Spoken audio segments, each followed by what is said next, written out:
In this episode, we're talking about weird guest experiences. Weird. So stay tuned.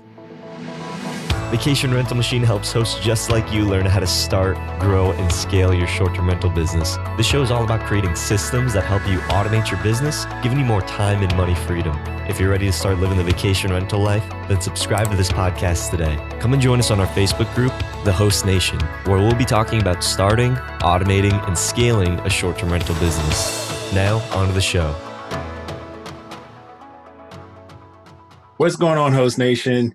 I'm here with Julian Sage, and today we're going to have a little fun with this episode. We're going to talk about our weird guest experiences, and I got a few of them. I know Julian has some good ones as well, and I know all of you guys that are actively hosting have your own. We definitely want to hear some of those. Of course, don't expose the guest name or anything like that, but you can definitely tell what they did that you thought was weird, because our people do weird things behind these closed doors.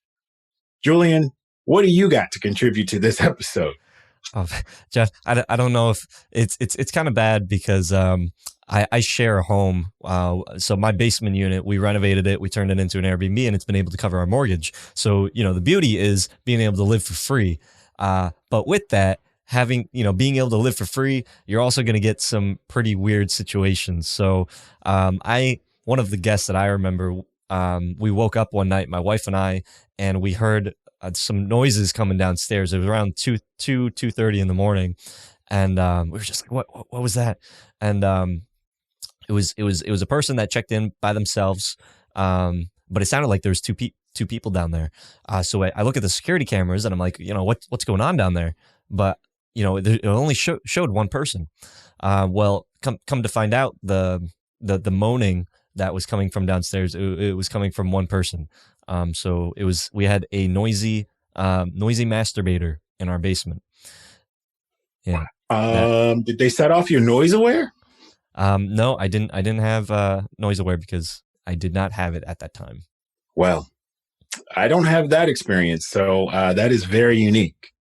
So, John, that one's a pretty hard one to beat. But what's the weirdest?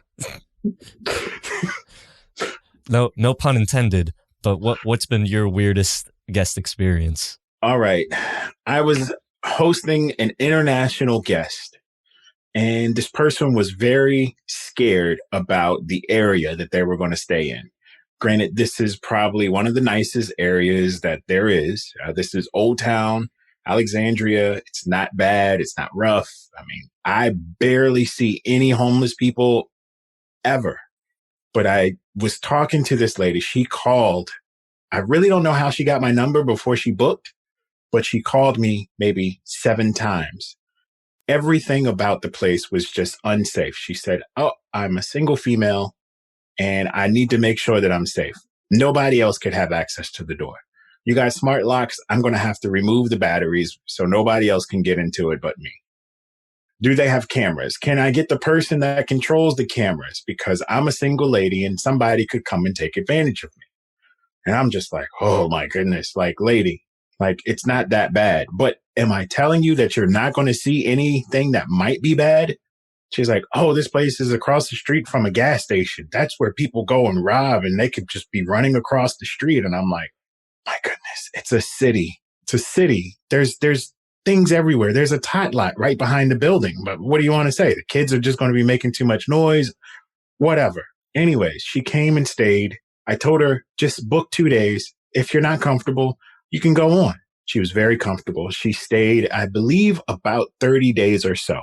When she checked out, everything in the entire apartment had been moved around.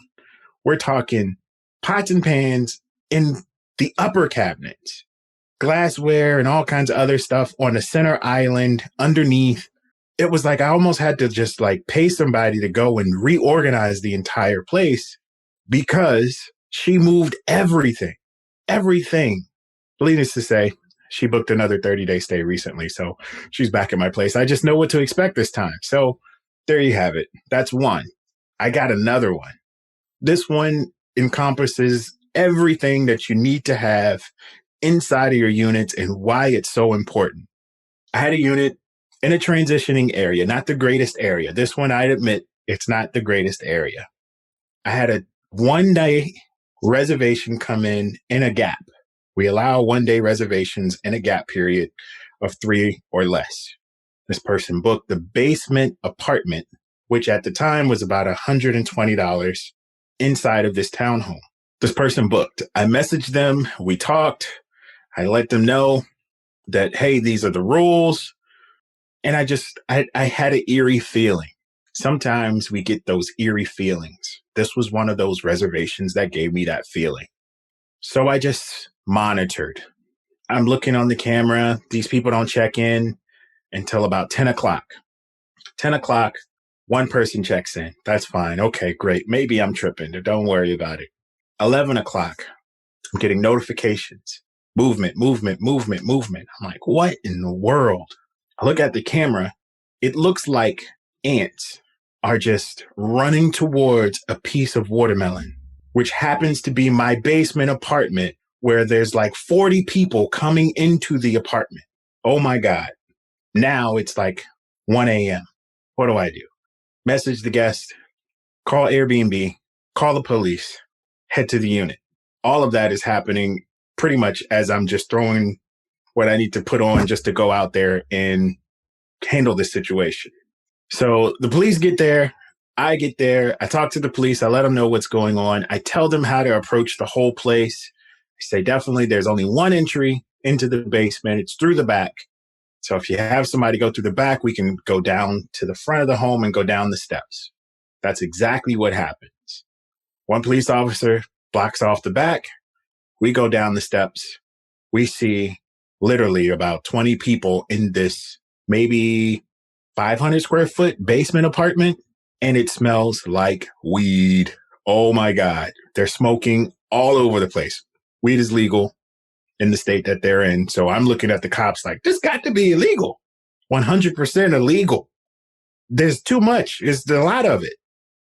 Well, they pull up the guy that made the reservation. I talked to him one-on-one. I'm bringing up, hey, didn't you see that there's external cameras, there's noise monitors, there's no smoking? What made you book this place? Did you think I was lying? He said, well, I didn't see it. Then he goes to tell me that, but what I did see was that you said that this was an entire place. And I'm like, yeah, you got the entire basement apartment. All 14 photos that you've seen, you have access to that. But no, you listed it as the entire place. Okay, I'm not going to debate with you about what you booked, whatever. But the audacity, right? So I said, why did you bring all these people? He says, well, we were going to record a video. Kind of video? A rap video. Really? It also says in the rules, no videography, no loud music. You were going to get put out within the first 30 minutes of you getting there. We actually put them out within about 45 minutes. They lingered around the place for probably a little longer than that, trying to record their little video outside of the property, which the police had to go circle back around to then further kick them out. Very, very funny. I felt like this guy was just testing me by saying, hey, it's an entire place.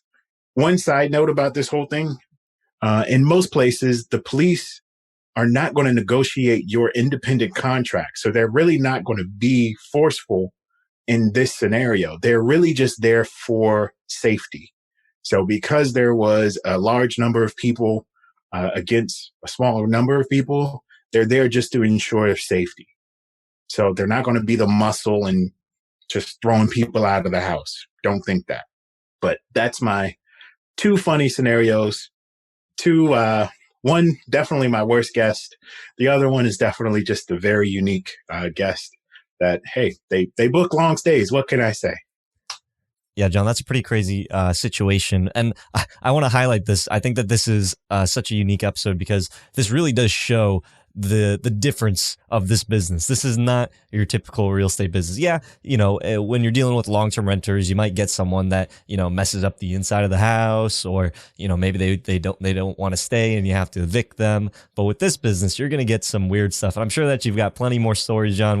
We'll probably have to make another episode in the future. Because when you have 30 plus properties, 35 plus properties, you're going to get a bad egg every once in a while. So it's just part of the business. But like you said, we don't say these things, and we don't call out guests because we want to complain about them. That's not what we like to do in our community, in the Host Nation family. We're all about learning how we can better enhance ourselves as hosts, protect ourselves, how we can prevent these types of situations from happening. How do you stop a person that's in your basement making loud noises? How do you stop a person that is very emotional, and they are maybe a little bit having some issues emotionally? And how do you handle that type of guest? How do you handle a situation where someone's throwing a rap party in your house? You have to be prepared for all these different types of situations, and there's tools and there's methods that you can use to be able to handle these types of things. Like John was saying, I could have had my noise monitoring device. Luckily, it was just in my basement, and I heard it from upstairs, and I could just be like, hey, can you quiet down? But if it was a situation where, maybe it's a shared space, maybe it's a shared room, and I'm not in the house, maybe I have multiple units that I'm renting out. If I have those noise monitoring devices, then I could say, hey, I hear a lot of noise in this area. Can you please be mindful of the other guests? There are some people that use the hostel model, which is where you're renting out multiple units in the same building. You do have to be mindful, because you can get a bad review based off of your other guests in that same place. So having those devices, having noise monitoring, having security, those are things that can help you to prevent yourself from having bad reviews. So question of the day, this is going to be a really good one, but what are some of your most interesting or worst guest experiences? Leave them in the comments section down below. And again, if you have any questions for us, use hashtag AskVRM. Let us know what your questions are. Leave it in the Host Nation Facebook group, on Instagram, wherever it is, and your questions can end up on the show. So until next time, Host Nation, keep on hosting. Hope you hosts found value in this episode. If you did, please go on over to iTunes and leave us a review, as that would greatly support the show. If you'd like to connect with John, the community, and I, then go on over to our Facebook group, The Host Nation. Talk to you hosts in the next episode. Keep on hosting.